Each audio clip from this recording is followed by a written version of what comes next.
ஆழ்வார் திருவடிகளே சரணம். எம்பெருமானார் திருவடிகளே சரணம். ஜீயர் திருவடிகளே சரணம்.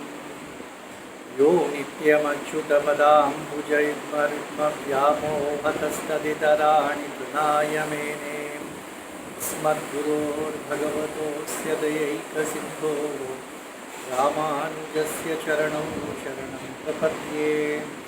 रामानुजायति रामानुजायति रामानुजायति रामानुजा रामानुजायति रामानुजायति रामानुजायति रामानुजा रामानुजायति रामानुजायति रामानुजायति रामानुजा रामानुजायति रामानुजायति रामानुजायति रामानुजा रामानुजायति रामानुजायति रामानुजायति रामानुजा रामानुजायति रामानुजायति रामानुजायति रामानुजा।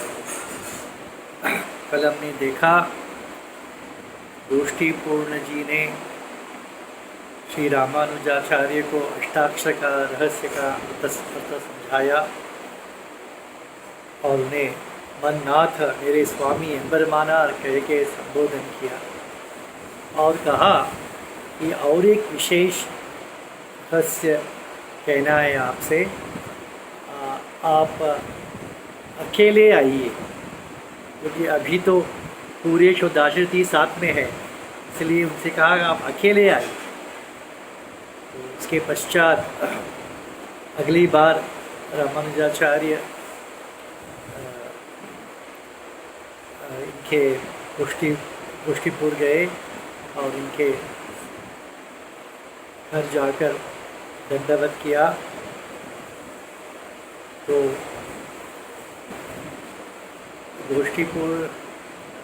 गोष्ठीपुर ने उनके घर के अंदर ही एक ऊपर एक मजले जैसा है, तो उसमें दोनों चढ़ गए।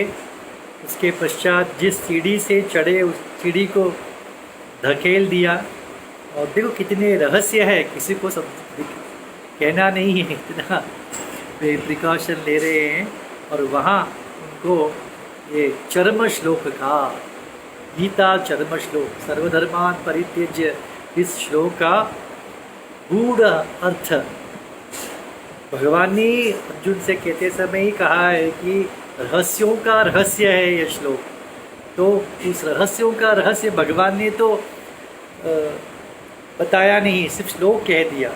तो आचार्यों ने ही उसका गूढ़ रहस्य को समझा और गोष्ठीपूर्ण जी ने रामानुजाचार्य को कहा और कहा किसी से नहीं कहना चाहिए। तो रामानुजाचार्य ने कहा ठीक है, मैं किसी से नहीं कहूँगा, परंतु पूरेश जी से कहे बिना मैं नहीं रह सकता। देखिए कितनी शिष्य पर प्रेम। तो गोष्ठीपुर ने कहा देखिए, तो 1 वर्ष तक उनसे सेवा लीजिए। उसके पश्चात उनके मन को समझकर उसके बाद उन्हें मन की अवस्था को समझने के पश्चात उन्हें उपदेश कीजिए ना। ठीक है, जैसे आपकी इच्छा। तो महाराज रामानुजाचार्य श्रीरंगम आए और कुरेश जी को बुलाकर कहने लगे देखिए, यह अर्थ चरम श्लोक का अर्थ मुझे बताया गया है, परंतु 1 साल तक आपसे सेवा लेने के पश्चात ही कहने को कहा। तब कुरेश जी ने कहा 1 वर्ष काल का बहुत युग समान है, बिना रहस्य को जाने, और एक वर्ष में क्या कुछ नहीं हो सकता। तो शास्त्र कहता है 1 वर्ष का सेवा, आचार्य का 1 वर्ष का सेवा 1 मास उपवास रहना के बराबर है। तो पूरे जो सब शास्त्र जानते हैं, तो उन्होंने कहा कि मैं आपके घर में 1 मास उपवास करके सेवा करता हूँ, तब आप मुझे अर्थ बताइए। तो रामाचार्य ने ठीक है कहा। तो एक मास के पश्चात उन्हें इस रहस्य को समझाया। तब दाशरथी आए तो उन्होंने कहा, आचार्य जी मुझे भी सुनाइए। तो आचार्य ने कहा, मैंने तो गोष्ठीपूर्ण से सिर्फ पुरेश जी के लिए अनुमति मांगी थी, आपके लिए तो अनुमति मांगी नहीं थी। आप स्वयं गोष्ठीपुर चले जाइए और आचार्य से आप स्वयं उस रहस्य को पा लीजिए। तो दाशरथी जी गोष्ठीपुर आए। गोष्ठीपुर नंबी पूर्ण को साष्टांग दंडवत करके कहा कि मुझे भी आप उस रहस्य को समझाइए।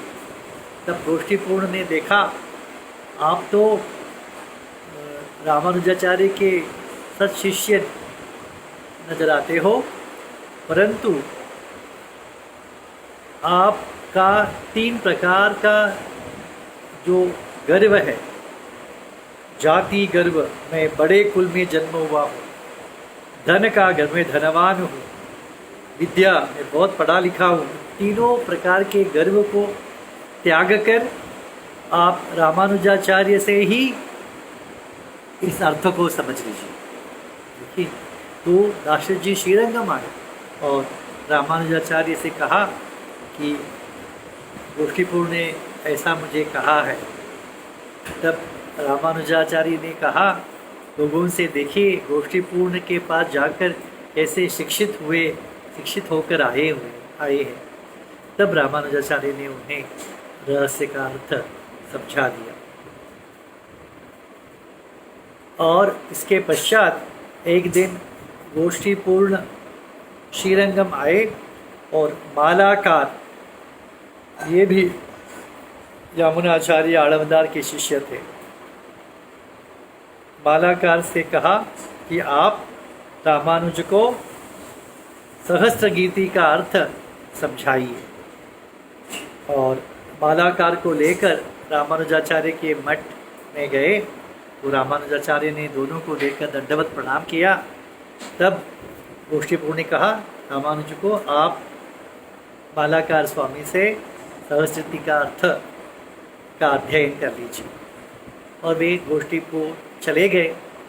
उसके पश्चात ये सिखाने लगे, परंतु कहीं पासुरों का अर्थ रामानुजाचार्य अलग कहते थे, जो आळवदार से मालाकार ने कभी सुना नहीं था। तब 1-2 बार ऐसे कहने से तब मालाकार कुपित हुए, कहा कि आप तो विश्वामित्र जैसा नए लोक की सृष्टि करते हैं, तो नए नए अर्थ खोज निकालते हैं। ये तो आळवदार स्वामी ने हमसे नहीं कहा था, मैं आपको नहीं सिखाऊंगा, नहीं पढ़ाऊंगा।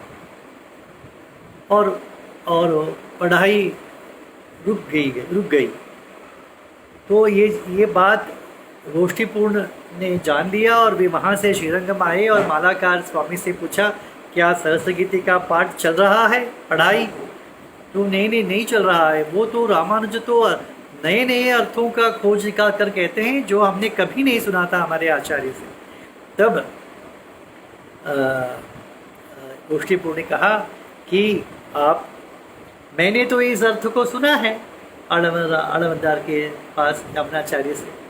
देखिए, सांदीपनी गुरुकुल में जैसे कृष्ण पढ़ रहे थे, कृष्ण को पता नहीं है इसलिए वो पढ़ने गए, ऐसा तो नहीं है। सांदीपनी भी ऐसा ही सिखाते थे, कृष्ण सब कुछ जानते हैं, तब भी मर्यादा, शास्त्र के लोक मर्यादा के कारण उनको सिखाते थे। इसी प्रकार आप भी रामानुजाचार्य को उसी प्रकार समझाया, पढ़ाइए, वो सब जानते हैं। आळवदार के यामुनाचार्य के हृदय में जो अर्थ स्फुरित होता था वही अर्थ वे कहेंगे, दूसरे अर्थ, अन्य अर्थ वे कहेंगी नहीं। इस प्रकार उसे समझाया और फिर महापूर्ण को साथ लेकर तीनों रामानुजाचार्य के मठ गए। और तो रामानुजाचार्य तीनों महापुरुषों को देखकर दंडवत प्रणाम किया। तब गोष्ठीपूर्ण ने कहा कि आप अभी मालाकार से जो शेष रह गया है सहस्त्रगीति के अध्ययन, वो सब इनसे कर लीजिए। तब पुनः अध्ययन शुरू हुआ।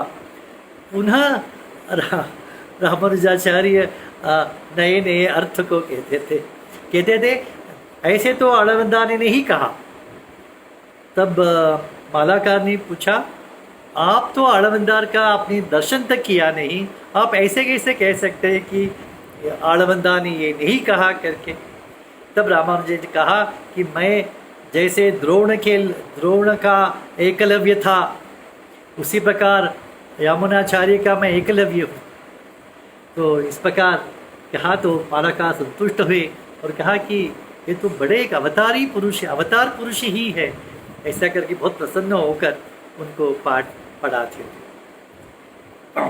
श्रीमन् महाभूतपुरे श्रीमन् केशवेज्वनः कांतिमत्यां प्रसूताय इति राजाय मंगलम्।